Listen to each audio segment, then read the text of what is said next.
Candice. Look. Okay. Let's see, come on. I put an E instead of an A on the end. I'm sorry. Sir, as you're doing this, can you give me a brief history of what this is here, please? Since you said please. That was the key. Let me finish with this, and I will then give you a whole explanation about what this is.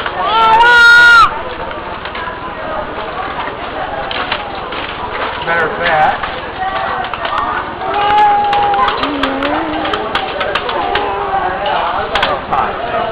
there we go. Okay, let me give a little bit of a talk about what this all is. You see, everybody's new. The linotype. This is the machine that revolutionized typesetting. Up until about 1890, all the typesetting was done one letter at a time.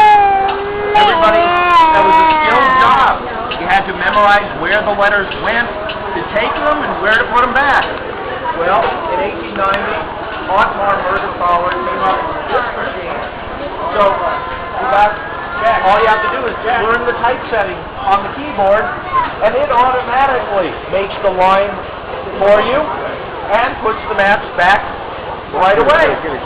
So there was, Denise. even though it was still a skilled job, you didn't need to know all that much. Well, 1890, it revolutionized typesetting, and Thomas Edison called this the eighth wonder of the world. Because now, you don't need a room full of typesetting people by hand setting a 4-page newspaper. You could actually have a room full of these machines, people operating them, and setting enough for a 16 or a 32-page newspaper. So you get even more news out. Mergenthaler, the inventor of the machine, was actually a German watchmaker and immigrated over to the United States. And he knew how to do it. All he did, the same idea that Gutenberg did with his brass molds, Mergenthaler did the same idea, except he put them onto these little brass molds that are all now in this, what's called magazine.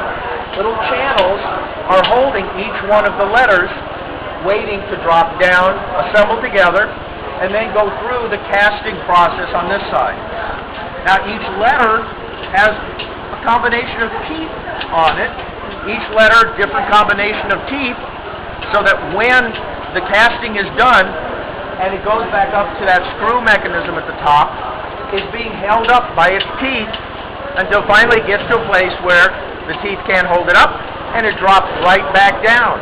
And miraculously enough, it was exactly where it was supposed to be in the magazine. Wow.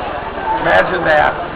Well, again, this revolutionized the printing world from about 1890, 1900, when these came out, until about 1975, when a new machine came along called the computer and ruined everything.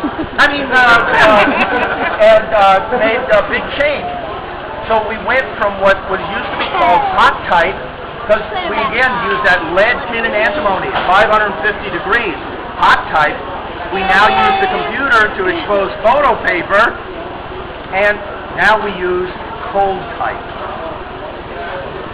Computer revolutionized everything all over again.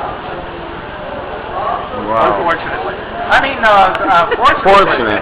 Were these machines being used until the computer? The same kind of machine? Actually, these machines have been used up until, I think the last newspaper in the United States about 2006. Small newspapers, but like the New York Times, LA Times, in the mid-70s was when they started converting. And this machine, even though as you're setting the type, the spell checker is you, the computers made all the difference in the world because they automatically checked your spelling. Thank you. The only good thing the computers have ever done for me. And I teach computers too. Really sad. But anyway, it's a really, really interesting machine, a fun machine to watch work. And if you do want your name set, or not just your name, anything that you might want set, there's pieces of paper over there. You can write down the information you want me to set for $1. Put it into the box. I'll be more than happy to set it for you. Okay? Yes. Yeah. So, my first customer. All right. All of the mats falling down right over here. Okay? That's Denise.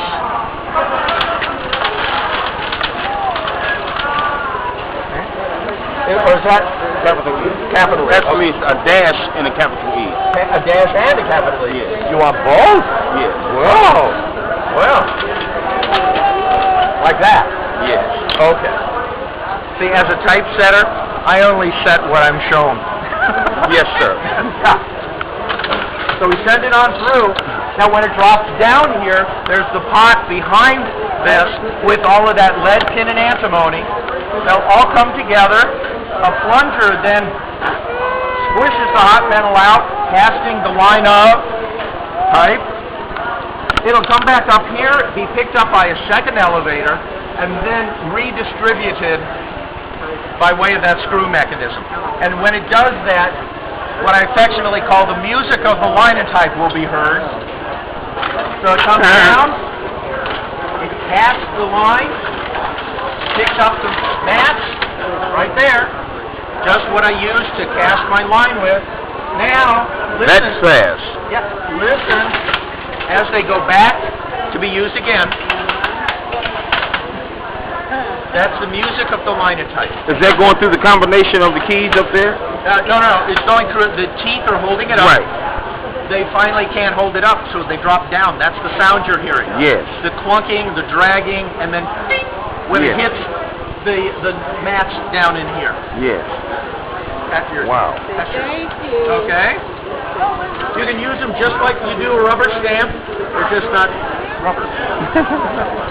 Thank you. Okay. Now, moving right along. Cameron, did you see what he did? Did you learn something? What, baby? What you want? You trying to get your doodaddy? Okay, now, I really would like to hear about this. So, this the Gutenberg press. About the Declaration of Independence. Listen. We're all acquainted with this document, but what most people don't know is it was printed first before this copy was written. What happened was on July 2nd, 1776, the Continental Congress voted for independence. That day, John Adams wrote to his wife Abigail that July 2nd would be celebrated throughout the continent with games, bonfires, bells. 2 days later is when the Continental Congress approved the final text of the Declaration of Independence. Well, what they did was they sent the final draft to a local printer named John Dunlap, the printer of the Continental Congress. He went ahead and printed over 200 copies of the Declaration, which was distributed among the colonies. Now, only 2 names are put on it. John Hancock, the president of the Continental Congress, and Charles Thompson. Well, the Continental Congress realized by late July Jefferson, the one who created, what are you talking about? John Hancock.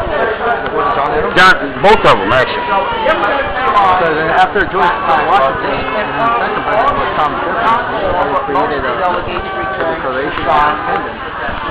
So I think that that's as far as I can get, though. I just know.